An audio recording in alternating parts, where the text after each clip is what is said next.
Hello, I'm Dr. Claire Garbidi, and I'm speaking to my very good friend Dr. Naomi Woodspring, and we're talking about your brand new book. Congratulations! Thank you. Published by Policy Press, titled "Baby Boomers, Time, and Aging Bodies." And I'd like you to just talk a bit about how you developed this book and what it's about.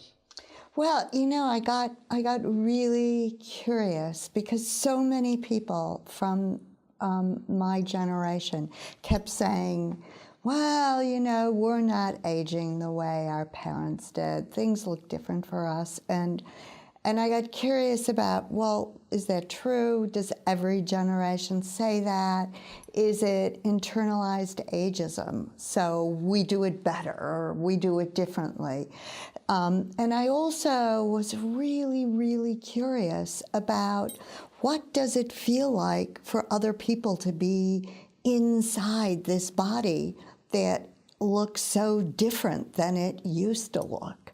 What's that all about? So that was sort of my starting point. And also this whole conversation about generation. And the time part of the title of the book comes because what I started to see is that there's this very long trajectory of history. It's not like the, baby boomers or the post-war generation sort of mushroomed out of nowhere, and the social rupture of the 1960s was some kind of magic that came out of whatever. It was bubbling up for a long, long time. Mary Wollstonecraft, the great feminist, introduced free love hundreds of years before, and that idea had been floating around society, Western societies, for a long time. And you could go back even further than that. Foucault said free love started with the moment of the founding of the Judeo-Christian ethic. And of course, the proto-hippies were the romantics. They even used transgressive drugs at the time. So it was this social rupture seemed to be the coming together of lots of things. And then, of course, there was not a big group of people in terms of numbers who were actually at the center of the social rupture. The mods, the hippies, the people who were engaged with the politics. But what I was interested in was the influence of this time. And it was more than just mods, hippies, and politics. There was a loosening of state control over bodies at this time. And that was down to the government saying, all right, we're going to legalize abortion. We're going to loosen the alcohol laws. And there was all kinds of legislation where body really was very central to this loosening of control. And then the pill was introduced at the onset of sexuality of this first wave of baby boomers. By the way, people born between 1945 and 1955 was the focus of the research. So what I did was I wanted to look at the influence of all these external factors, or the factors of time and history. And history, of course, is part of time, and how time lives inside us with the aging of our bodies and the sort of the amazing harmonization of all our organs. They all pulse to a certain kind of time.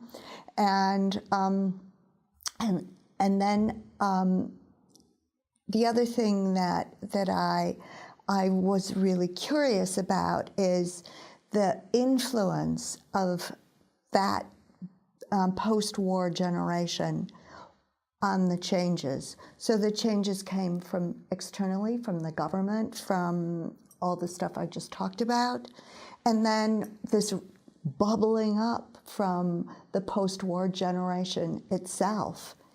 And then the media taking this story and crafting it into a coherent narrative.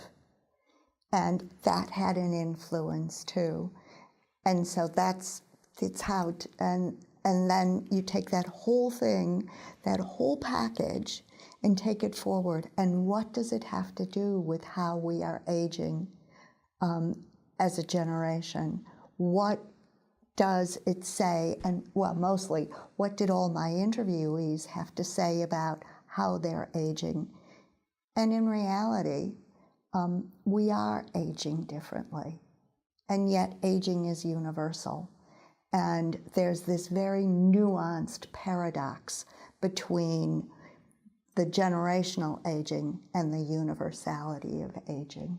So you're saying that the aging that is happening for this group, for all groups, you could take any slice of time, there's a universality to it, but there's also for each group, each cohort, generation, there's different ways that that's being manifested, at least internally, because that was really interesting to me about your idea of interviewing and looking at time from the inside versus how we're seen as outside. We're living in our bodies differently. Okay. I call it deep body habitation because of all these changes. The influence of those changes have actually shifted very subtly the construction of how we think about how we live in our bodies. And you're saying the baby boomers, when you say we. The baby boomers. Boomers, yes. Yeah. So you really found that through those interviews, that was a link through each of those participants. Yeah, but you could take my mother's generation. Sure. What was it like to live through the war? Yeah. What did that say? Which is that's such an interesting thing to me about your work with the time factor of how we all, I think, see ourselves as a certain way inside. They always talk about that with very old people saying, seeing themselves as they were when they were 20 or 15 or at the apex of their life, whatever that was, whenever that was, and externally being seen as this person who's very old now. And yet, one of my interviewees said to me, yeah, I feel like I'm 25. But then again, how can I remember what I felt like when I was 25? Because everything has changed. Yes, it's true. Yeah. Well, thank you very much. That's just Claire. A thumbnail. Well worth reading the book.